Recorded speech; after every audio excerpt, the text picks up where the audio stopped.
Welcome back. తెలంగాణలో rice మిల్లర్లపై పౌర సరఫరాల శాఖ కొరడ జుడిపించింది. ప్రభుత్వానికి బకాయిలు చెల్లించాల్సిన 20 మంది రైస్ మిల్లర్ల యజమానుల జాబితాను ఈడీకి ఇచ్చింది. హవాలా రూపంలో డబ్బులు సంపాదించారని ఆరోపణలున్నాయి.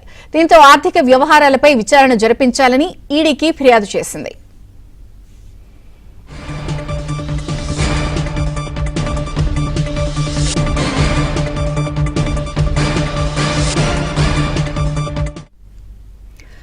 మొత్తానికి తెలంగాణలో రైస్ మిల్లర్లపై పౌర సరఫరాల శాఖ కొరడా జులిపించింది. ప్రభుత్వానికి బకాయిలు చెల్లించాల్సిన 20 మంది రైస్ మిల్లర్ల యజమానుల జాబితాను ఈడీకి ఇచ్చింది. పూర్తి అప్డేట్స్ క్రైమ్ ప్రతినిధి ప్రవీణ్ అందిస్తారు. ప్రవీణ్, తెలంగాణ రైస్ మిల్లర్స్ పైన పౌర సరఫరాల శాఖ కొరడా జులిపించిందని చెప్పాలి. ఎందుకంటే గత కొన్ని సంవత్సరాలుగా వీళ్ళు ప్రభుత్వానికి చెల్లించాల్సినటువంటి బకాయిలు చెల్లించకుండా వీళ్ళు అక్రమంగా డబ్బులు సంపాదించారు. ముఖ్యంగా ఈ బియ్యాన్ని కూడా వీళ్ళు బహిరంగ మార్కెట్లో అమ్మకాలు చేసుకొని వాటి చెల్లింపులు చెల్లించకుండా వీళ్ళు నెగ్లెక్ట్ చేస్తున్నారనేటువంటి అంశాన్ని ప్రస్తుతం పౌర సరఫరాల శాఖ కూడా గుర్తించినటువంటి పరిస్థితి కనపడుతుంది. ఒక్కొక్క రైస్ మిల్లర్ 20 కోట్ల నుంచి 30 నుంచి 100 కోట్ల వరకు కూడా వీళ్ళు చెల్లింపులు చెల్లించాల్సి ఉంటుంది.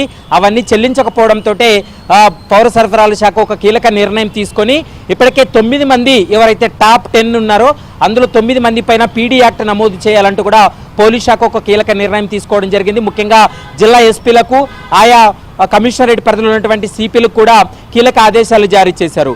మరోవైపు టాప్ 20 అంటే 20 మంది రైస్ మిల్లర్లు చెల్లింపులు చెల్లించకుండా వాళ్ళ అక్రమాస్తులు కూడబెట్టారు. మరోవైపు ధాన్యం అమ్మకం ద్వారా వచ్చినటువంటి నగదంతా కూడా నిర్మాణ సంస్థల్లో పెట్టుబడులు పెట్టడం జరిగింది. హవాలా రూపంలో నగదును కూడా వీళ్ళు తరలించారనేటువంటి అభియోగాలపైన ఈడీకి కూడా కంప్లైంట్ చేయడంతో ప్రస్తుతం ఈడీ కూడా వీటిపైన పూర్తి స్థాయిలో విచారణ జరుపుతుంది. మొత్తం 20 మంది పైన ఇప్పటికే ఈడీ అధికారులకు లిస్టు పంపించింది. ఇందులో ముఖ్యంగా Ram Lakshman parboiled rice, Raghuram industries, మరోవైపు Santosh rice industries, Sri Santoshima rice millers, మరోవైపు గౌతమి శ్రీ వెంకటేశ్వర రైస్ మిల్లర్స్, మరోవైపు చాముండేశ్వరి ఆగ్రోస్ కార్యకలాపాలపైన విచారణ జరపాలంటూ దాదాపు 20 మంది పైన ఇప్పటికే పౌర సరఫరాల శాఖ కంప్లైంట్ చేయడం జరిగింది. దీంతో ఈడీ కూడా ఈసీఆర్ నమోదు చేసి దీనిపైన విచారణ జరిపేటువంటి అవకాశం ఉంటుంది. మరోవైపు వీళ్ళపైన క్రిమినల్ చర్యలు తీసుకోవాలంటూ కూడా ప్రధానంగా రాష్ట్ర ప్రభుత్వం భావిస్తుంది. అందులో భాగంగానే 9 మంది రైస్ మిల్లర్స్ ఎవరైతే ఉన్నారో వారిపైన 9 మంది పైన కూడా పీడీ యాక్ట్ నమోదు చేయాలి. పదే ఇలాంటి ఉల్లంఘనలకు పాల్పడుతూ ఉన్నారు.